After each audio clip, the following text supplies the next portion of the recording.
Hello everyone, my name is Anas Al-Savag and this is Something About Everything.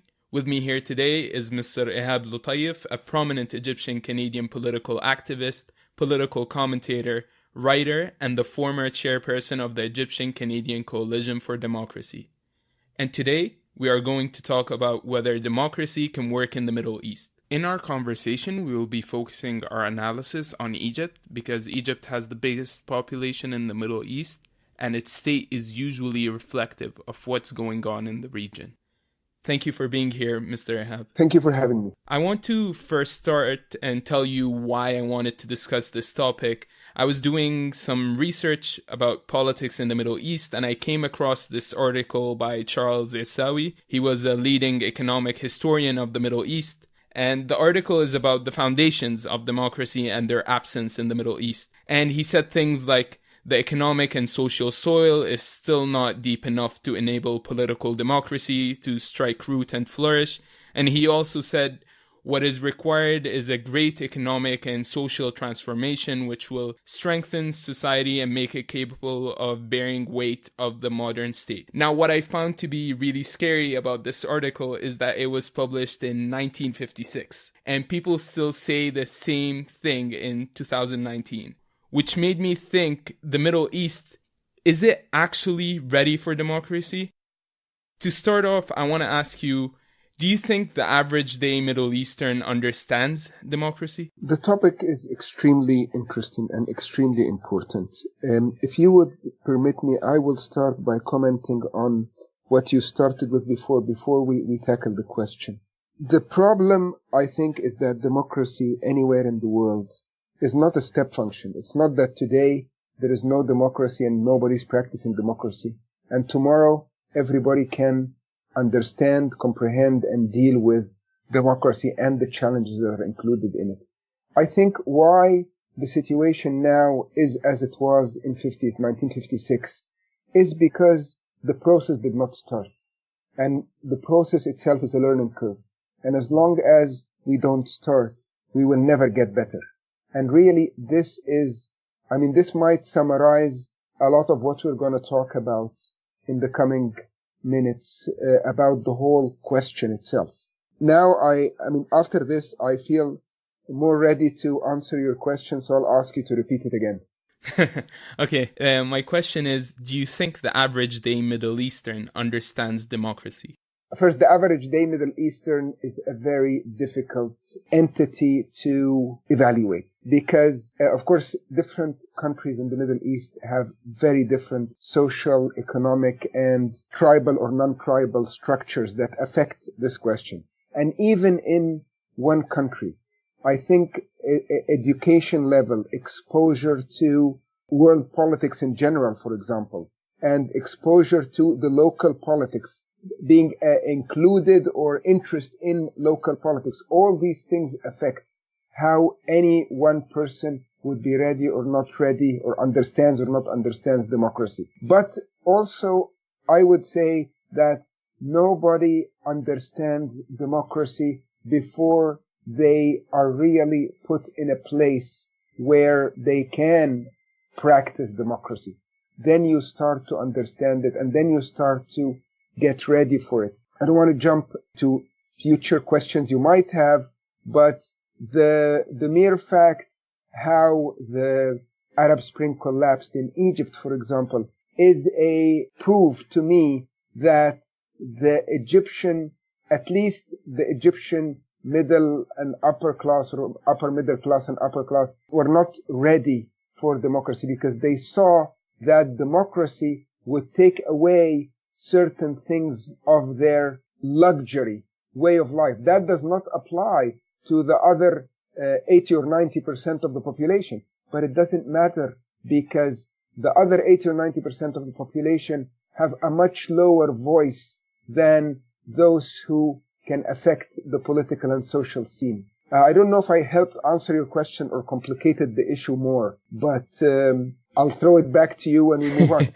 I'm going to focus our numbers here on Egypt, for example, because you started with Egypt as the main country to analyze in the Middle East. I'll tell you some results from surveys done by the World Values Survey. And the first survey was a question asking the Egyptian people if having a democratic political system is a good thing. And the result was that 98.7 said it's between fairly good and very good, which is an excellent result. We move on to the second question they asked is if people choose their leader in free elections is a characteristic of democracy. And they were asked to give it a grade from 1 to 10, 1 being not essential for democracy and 10 being essential to democracy.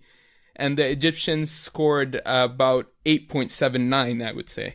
So that is good, again. But then here comes the confusing part, which makes me insist on the question of whether people really understand what democracy is. Because in that very same survey, they asked if having a strong leader who does not have to bother with parliament and elections is a good thing, 94% of Egyptians said it was either a fairly good to a very good thing. So does that make you concerned about whether we actually understand democracy before going into the processes of democratizing the country? Absolutely. I mean, this is a very worrisome survey. And again, I think it does very much reflect somehow what I just spoke about earlier, which is that the people were encouraged about the hypothetical democracy thing that they keep hearing about. But when they realized that it will cause some sort of instability and the transition of power might bring them a leader that they are less comfortable with than the dictator, for example, they right away said, we love democracy, but let's focus on what we really need. And I think this survey that you mentioned goes totally in line with that, is that when we went into the nitty-gritty of a strong leader who can, maybe let's call it, can achieve something or can take the country in one direction, of course, among those many who said at the beginning that they want democracy and they want the election, they favor to have that strong leader regardless now of elections or otherwise.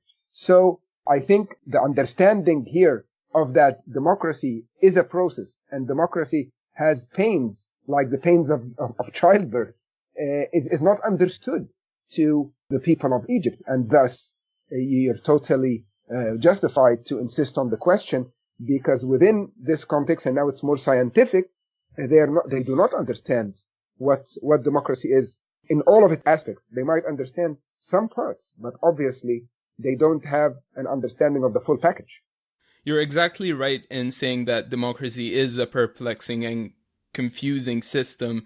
It's not as simple as you have a democratically elected president or parliament and everything will work out perfectly in the country. There is more to it. There is more of a social and economic reform that goes with it.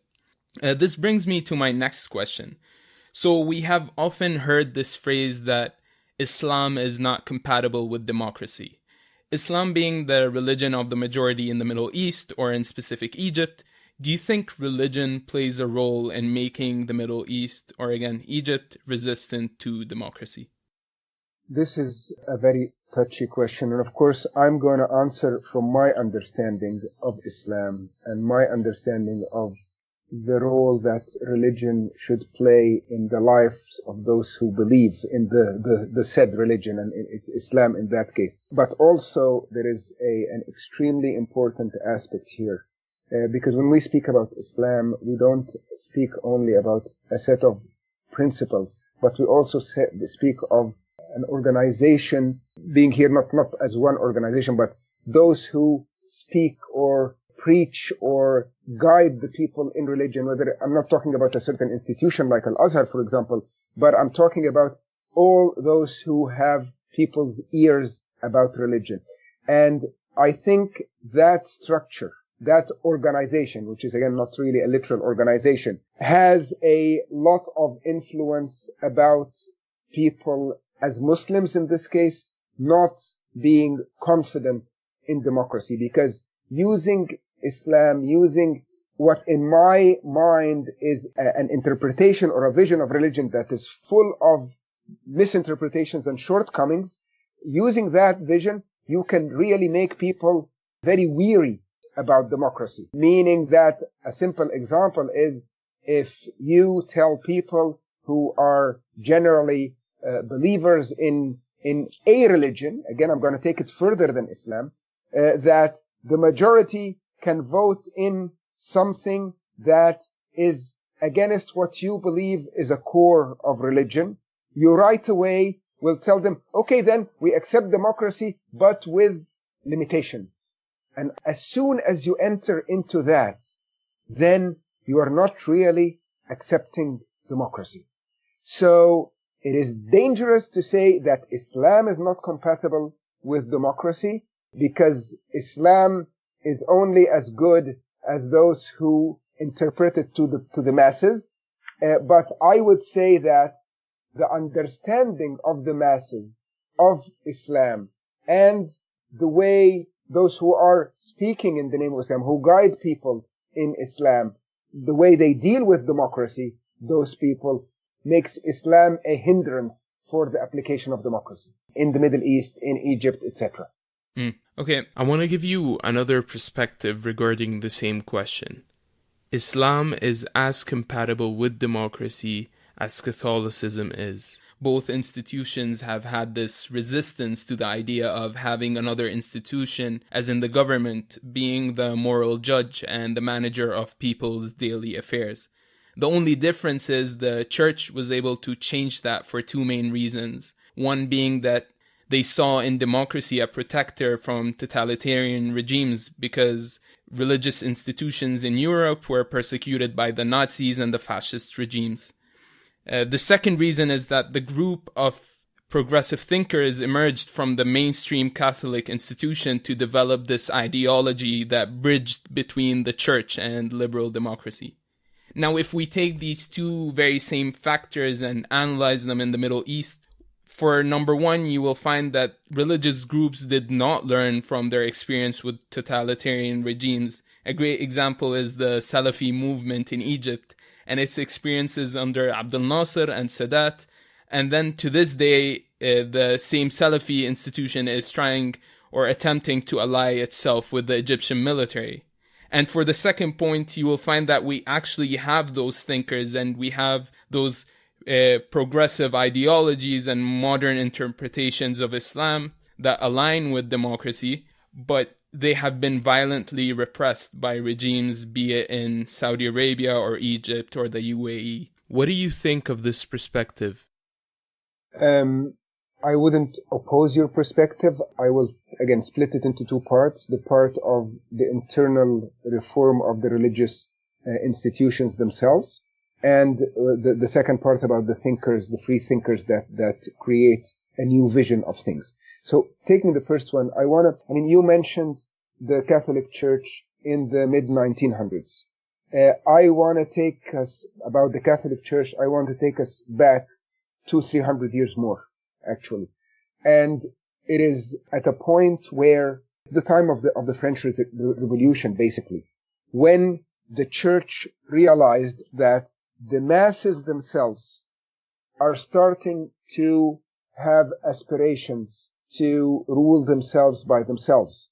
And I'm just mentioning the French Revolution takes us to something else related to the first question you asked about the readiness for democracy and the understanding of democracy. Let us realize that the French Revolution that happened in 1789, France after that, it took it 100 years between returning to monarchies and emperors and whatever, till democracy was finally fully and stably established about 100 years after that. But let's go back to the church. The Catholic Church had started to realize that people can go without it into reforming society, and out of need, I think the reform in the church and the acceptance more of what the people want, be it democracy or otherwise, started to open up. Of course, this again, like we were speaking about democracy, this is not a step function. Things happen slowly, but take hold after a long period of time when other factors come into play. I don't know if I totally agree with you that the church realized that it is safer under democracy compared to under totalitarian rulers, because I also have a huge concern about the leaders of the religious institutions managing to coexist, totalitarian users in many cases, and they decide on some sort of power sharing agreement, or an agreement where the religious institution is under the real control, but the protection as well of the totalitarian regime. And the example, of course, of the first, which is the alliance that happened between Muhammad ibn Abdul Wahhab in Saudi Arabia with Muhammad ibn Saud in the late 1700s, actually. And so that's one example. The other example is what we have seen in Europe for hundreds of years, where the church would play this push and pull game with the monarchies of Europe. But at that time, the papacy had also territories and armies. So it was a slightly or maybe really different dynamic there. And then you can see also in the coup in Egypt, how the democratic government was toppled in 2013. You realize that religious institutions signed on the dotted line and supported and here religious institutions crossing one religious line. So we're talking about both the Muslim and the Christian religious leadership in Egypt that allied themselves to protect themselves by going hand in hand with the dictator or the totalitarian ruler. So the scope of this interaction can use more expansion in the vision. I think there are many truths about that. But what we agree upon is that there will not be an easy path a feasible path towards democracy without or before managing to stand up to these religious institutions in the favor of democracy. I will move to the second point, which is also extremely important, which is the free thinkers that want to drive society towards what we can call real democracy or sincere democracy.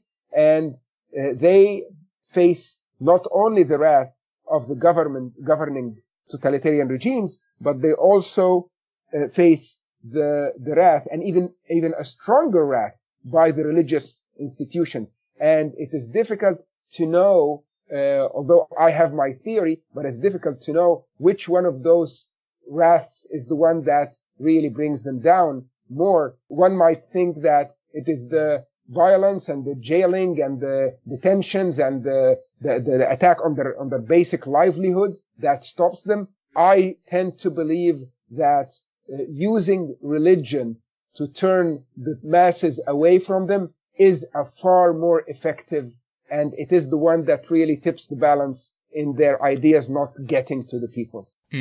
I think it's more of a third option, not it's a combination of both of those, but with another factor, which is the media. I think we are in agreement, at least, that physical harm, bodily harm, execution, incarceration have an effect, but the real effect that prevents the people from considering those reform ideas in an open mind is the tabooing of those ideas, and the religious institutions with their probably cronies in many places, in many locations, are very masterful in that.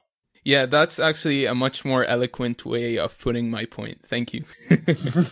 Okay, moving on to my next point. In his article, Charles Essawi was talking about a necessary social change before democracy can arise. Is the social structure of, let's say, Egypt preventing democracy from being successful?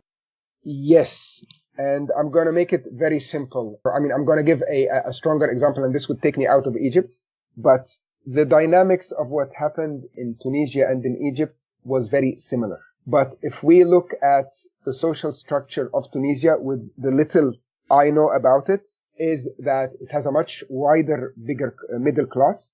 It has a much larger educated class that is, again, in percentage, of course, that is in communication, in awareness with the international culture and thought. And number three, extremely important, it doesn't have a very dominating army or military apparatus. I think that it is true that in Egypt, the shrinking middle class, the alliance of the upper middle class and upper class with their checkbooks and their benefits, with whoever can rid them from any worry they would have about losing those privileges, and the fact that they are a very small faction in society and the rest of society nearly has no voice.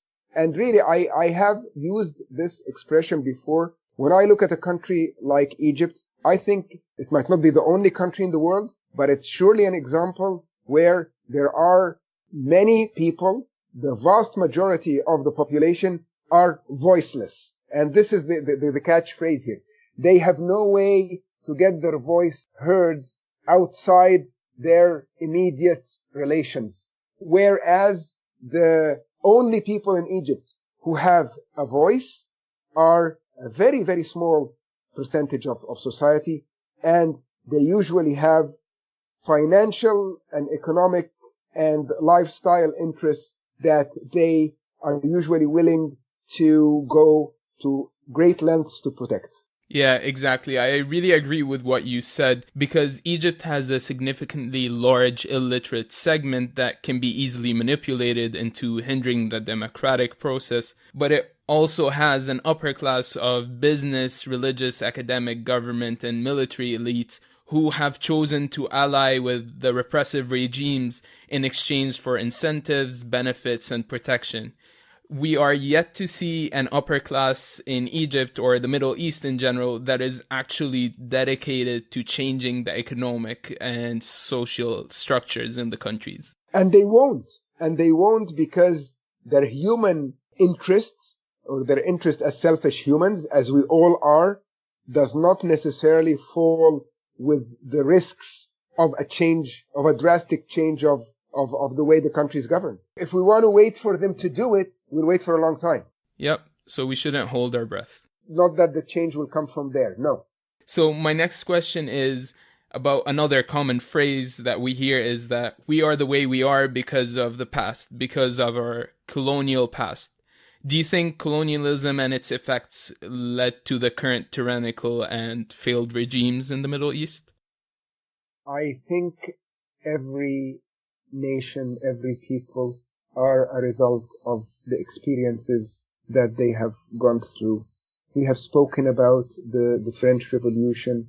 The French people were not under any occupation in the 1700s when the revolution started, when the ideas and thoughts of many thinkers started to affect the people.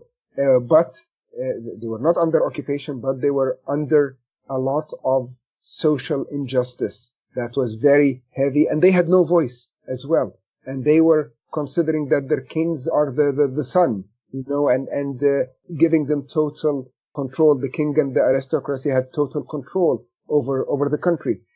Yet at a certain breaking point, things changed and they took the risks. Now, I think that when we talk about the colonial past is very different and affected the peoples of the Middle East, for example, in very different ways.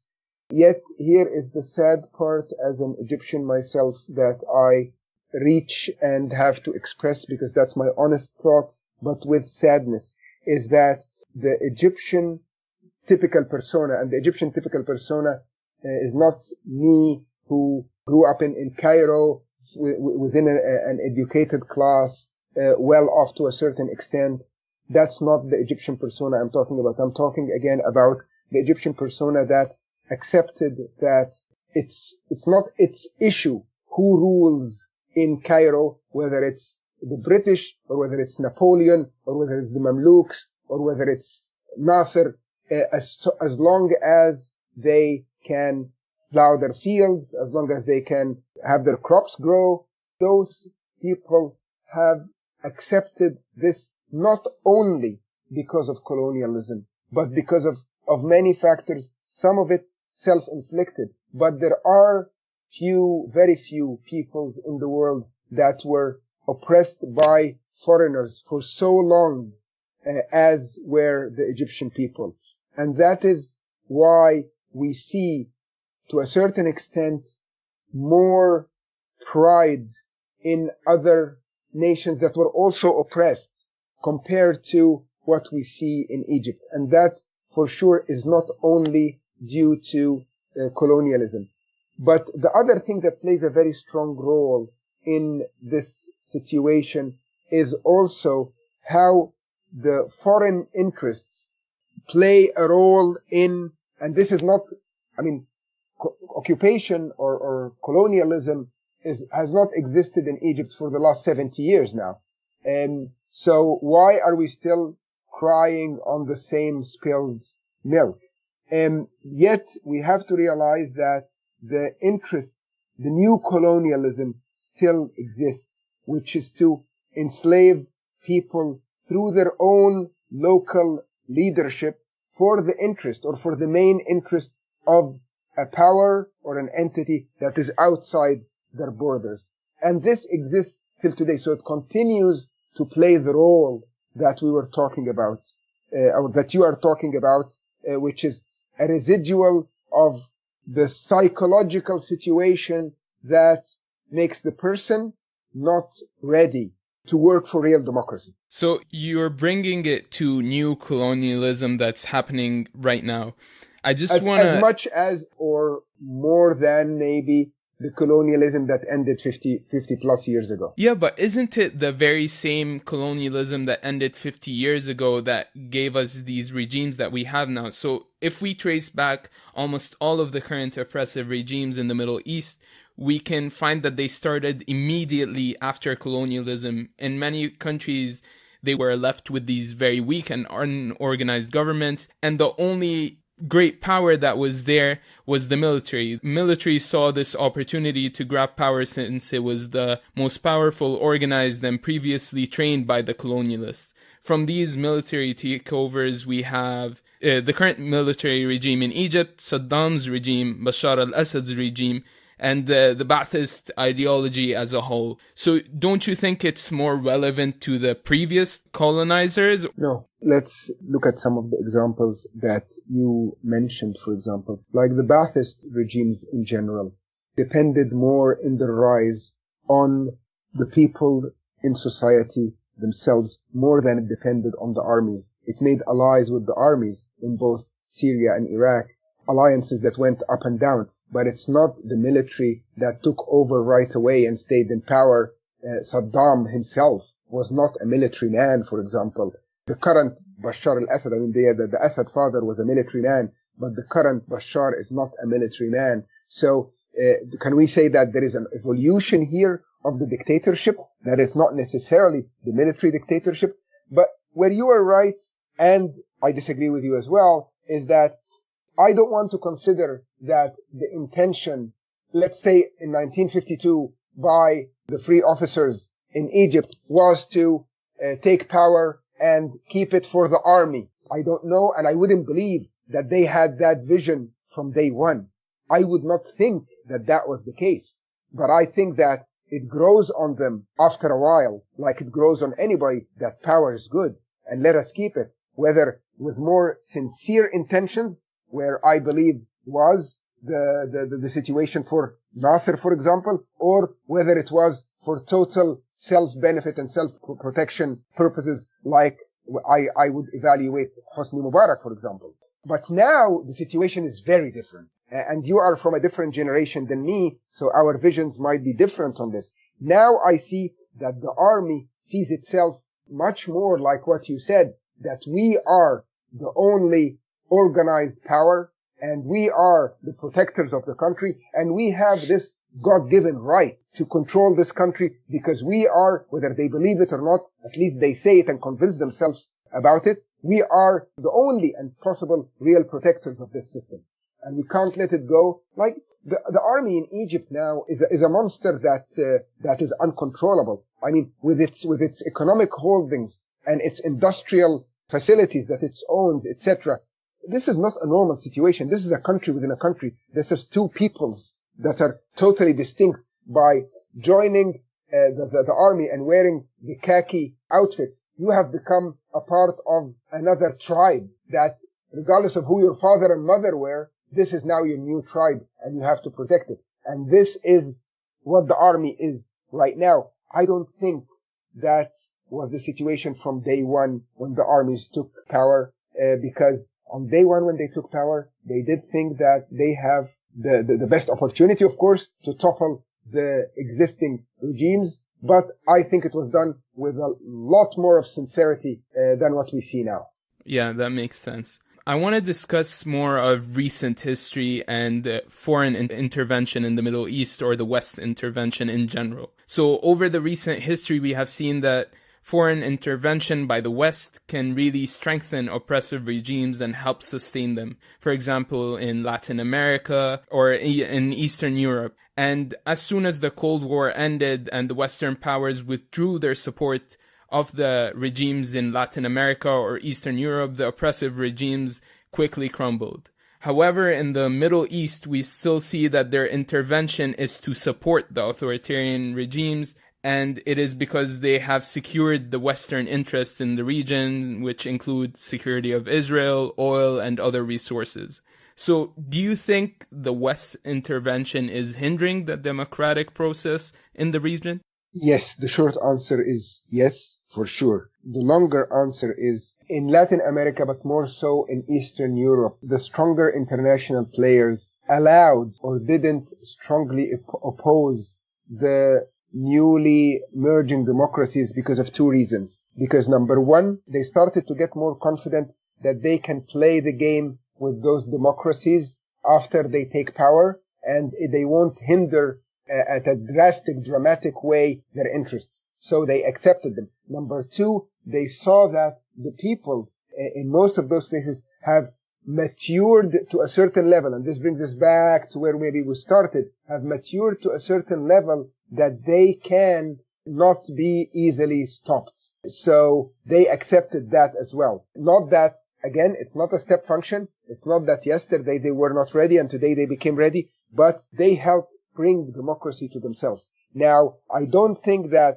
the Western powers believe that democracies in the Middle East will be playing their game, whereas many democracies in Eastern Europe are playing their game. And what happened in Brazil just weeks ago shows that things can change very quickly. You can have a democratic government that does not play the West's game or the international economic club's game. And through democracy again, democracy can bring another regime that would play your game and be beneficial to you. And they are not ready to accept this risk in the Middle East because of, as you mentioned, Israel is a very important factor there, but because of the oil and the geopolitical location of the Middle East, they are not ready to accept this. Plus, they feel, and rightly so, I will not deny, they feel that they are culturally and intellectually much further from the peoples of the Middle East, that for them, they cannot trust giving those people their chance to rule themselves. That's a very big risk. It's a much bigger risk than giving the Latin Americans that choice or giving the Eastern Europeans that choice. Yeah, that actually ties into my next question. You answered my next question, was that if you think governments around the world really want democracy or in the Middle East, or do they share the British diplomat Martin Indyck's perspective that democracy in the Middle East is a chaos inducer? I think they share the latter, but they also could have shared the latter about Eastern Europe and Latin America. But in the Middle East, they are not, I mean, yes, I guess I did answer the question. In the Middle East, they're not willing to take that chance. And the stakes for them are much higher. So this brings me to more questions about the future. When I asked you the question about if the Middle Eastern population is mature enough or understands democracy, you mentioned that socially we are not prepared for it and we can't wait for change to happen from the upper class. So what is your hope for the future? How do we come to a solution to this problem? There needs to be a lot of sacrifice by the thinkers, and I think they will be persecuted, and they will be. It's sad that I have to say this sitting here in the safety of Canada. But I think that the only way is that those who believe in democracy have to challenge the current frame of mind, basically, that is in control of the country. They have to also challenge the religious institutions, and a hefty price will be paid. But as long as those two components in society remain as they are, then it is not going to be possible to change the regime, because democracy, it's a part of, I consider it a part of the human rights, is not given. It has to be taken. And for it to be taken, people have to understand why it's important and have to understand why there are, or how there are, misinterpretations of religion, how religion is being used to control them. Those things have to be challenged. And it's a long, long road. But I believe also that with what happened in 2011, this road has started. And if we want to draw the parallel with the French Revolution, let's draw it again. There is nothing one-to-one that will be between any two societies and any two experiences. But what happened is that the door is opened now for the back and forth. My concern is that many people till now, even when they challenge the religious institutions, they challenge the religious institutions in a very shy and like reserved way. I think the challenge should go much bigger than that, because what's at stake here is really the future of the people long term. When I look at what's happening in Egypt right now, this is nothing like what happened over the 30 or the 50 years that ended in 2011. What's happening right now has no concern about the interest of the Egyptian people whatsoever, and thus the stakes are much, much higher. And what we see right now is an era with everything to condemn, or nearly everything to condemn, with a president who says, if we have done feasibility studies for these projects, do you think we would have done these projects? I mean, statements like that really show the level that we have sunk to. So, unfortunately, and the way, I would add, the way people are persecuted as well makes it clear that you have nearly nothing to lose. So, you'd better die fighting than die just oppressed. I'm putting it in simple words, but I think this is only when people start seeing it like that, only when leadership, intellectual and social justice leadership start seeing it like that, will they come out in an all open confrontation with the government and with the institutions, foremost of them religious, that advocate for the government within the hearts and minds of people. Only when they come that way will change start to happen. So it is a long road, but I do hope that it wouldn't take 100 years like it took in France for a stable republic to emerge. Those are great words, and they really remind us that we need to think of it in a long-term process and not aim for short gains like we did past 2011 after the revolution. I'm sorry to interrupt, but we also have to realize that the political opposition or so-called opposition leadership has to, for any gains to materialize, has to reform itself or get out of the way, because they are a product of the same mentality that brought us to where we are right now. And the only way out is to think totally out of the box about how the country can move forward and act in a very different way. And as long as there is no trust, there is internal squabbling, there is no common vision, there is no ability to prioritize what's important and what's not important. As long as all these things exist, the process will not start, let alone will not reach results. I want to end this by asking you, as a political activist, what are steps you are taking now, or what is your advice to people who actually want to see change in the region? First, one person or a small group are not enough, but I am hoping that within the foreseeable future, groups of Egyptians who have the interest of Egypt in mind, among those who are living abroad but have not connected emotionally and have not disconnected emotionally or intellectually from their home country, their country of origin, would come together and use whatever tools they can to set the example and encourage this change. Change will not come from expatriates. I would totally never dispute that. But the expatriates can set an example of how they deal, of how they think, of how they tolerate dissent and how they tolerate differences. And they can play a role and encourage what I spoke about earlier, which is those who are at a higher stake inside to move and sacrifice. You're correct in saying that the future of the revolutions in the Arab world or in the Middle East are going to start from the outside, because I think even the regimes in the Middle East are realizing that, because they're looking ahead and they see that the change is probably going to come from the thinkers outside the country. Because they think that they have full control on the thinkers inside the country. And in today's world, there is also, and this is a great advantage, there is also very little hard, solid borders with social media and the internet and the likes. So it is, let's believe it, that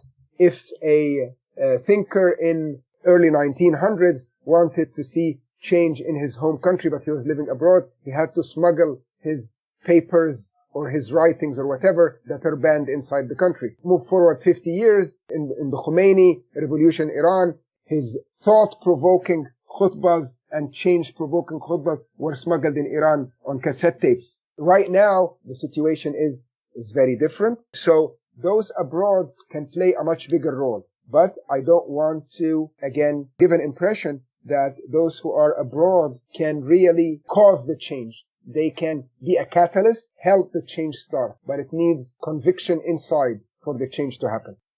Yeah, I think that sums up all I have to say to you. Do you have any other notes you want to say or any other things you want to bring up? Honestly, Anas, I think this was a very eye-opening discussion for me personally, and it helped me focus and frame many scattered thoughts that I had. So the only thing I can say now is thank you very much for having me, and thank you very much for doing this. Thank you. Thank you for taking the time. Congratulations, you've made it quite far. And if you've made it this far in the episode, that means you like what you're listening to. Here are some ways you can support your new favorite podcast. You can follow the Facebook page and comment. I really want to hear what you guys have to say. And of course, share this with your friends. And let me know if you have something you want to share and you can be a guest on one of my episodes, or you can connect me to someone cool you know. Anyway, I just want to hear more from you. So please, reach out.